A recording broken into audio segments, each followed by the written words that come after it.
A massive refugee camp has now been exposed in Clonmel in Tipperary. This one is going to be home to over 1,000 apparently Ukrainian immigrants, the biggest I think of all time in Ireland.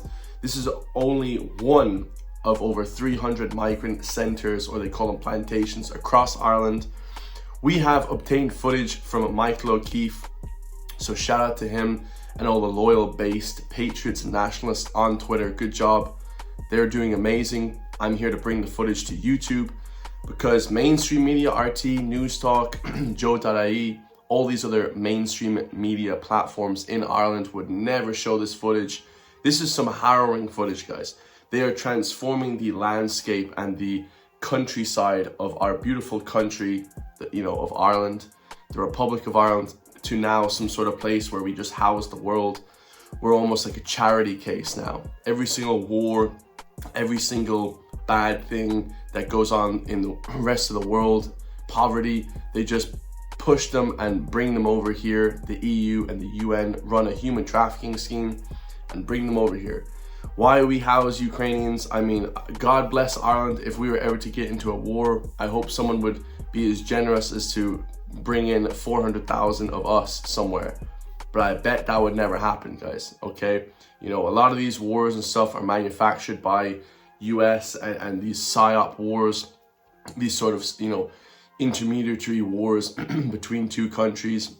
Of course, America is massively funding Ukraine to fight against Russia, and it's a crazy proxy war for America and Russia.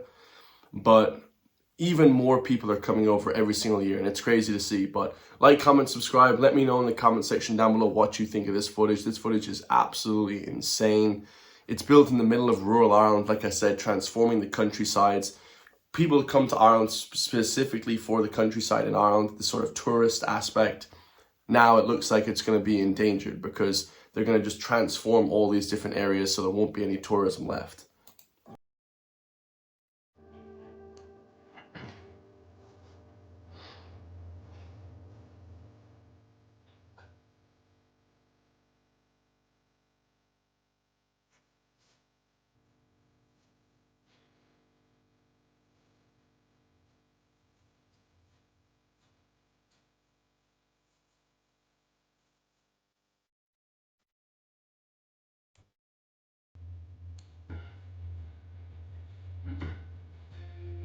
So I counted like 23 of these little cabins on one side. There's about, what, 15 on the other side.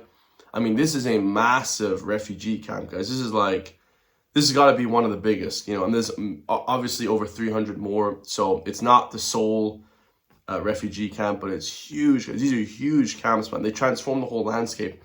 Not to mention the culture that people from Eastern Europe bring in. It's completely different to a lot of the Irish culture. Okay, maybe Christianity and all that, but it is quite different, guys, and people coming here, do they integrate? If there's just 400,000 coming over, people don't need to integrate. They can just stay in their own community. They can go to school in their own community. They can go to college pretty much in their own community, or at least with their own friends. And then they can go to a workplace that's part of their community. So it does transform the culture and the heritage of Ireland. Crazy stuff.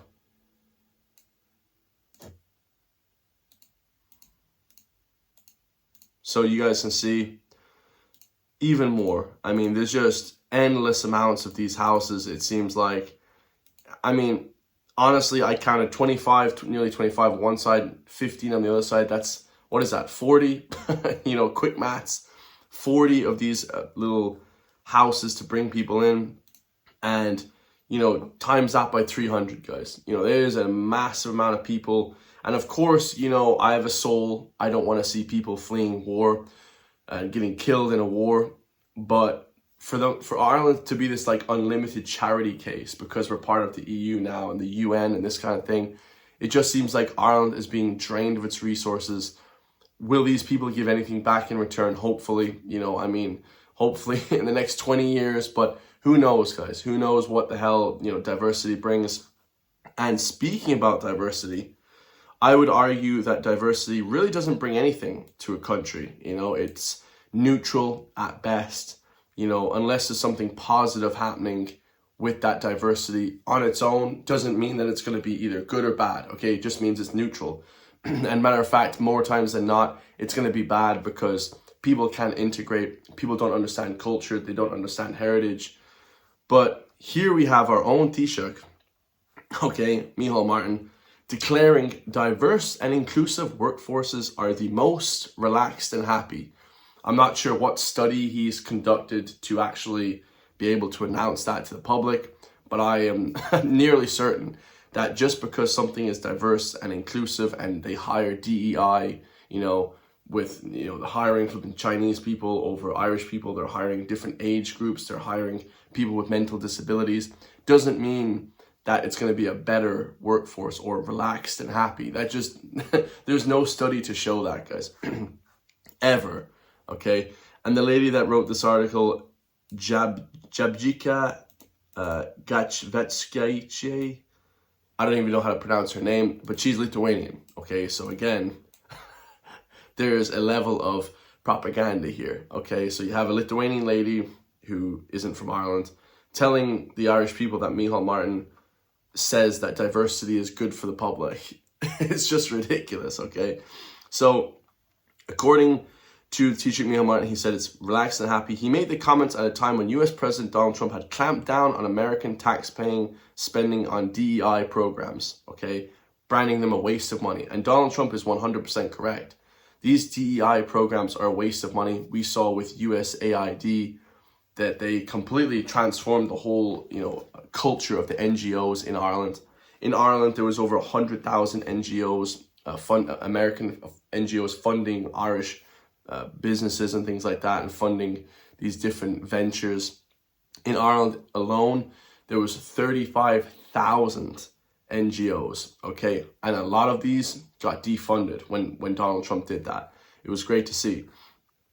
So Mr. Martin was speaking in an interview with Adam Long, director of the LGB, of course, Foundation, ahead of this week's Pride Parade in Dublin.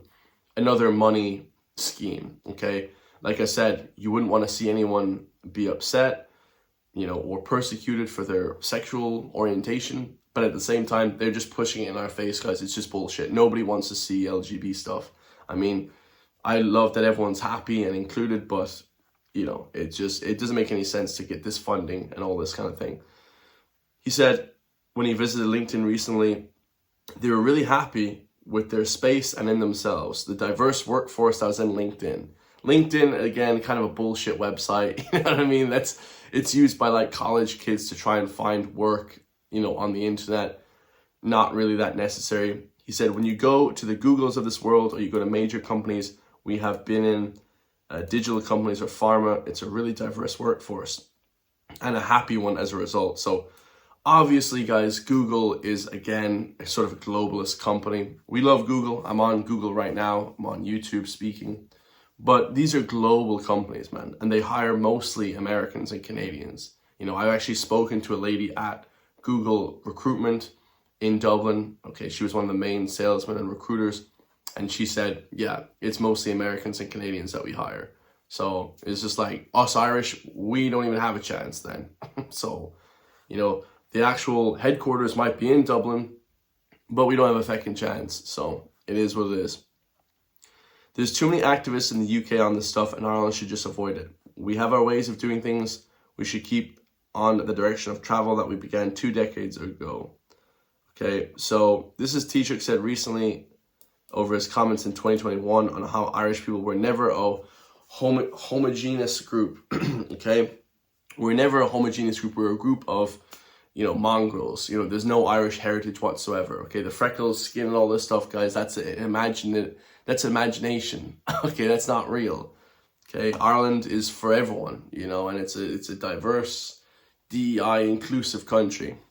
This is the woke bullshit that they push, okay?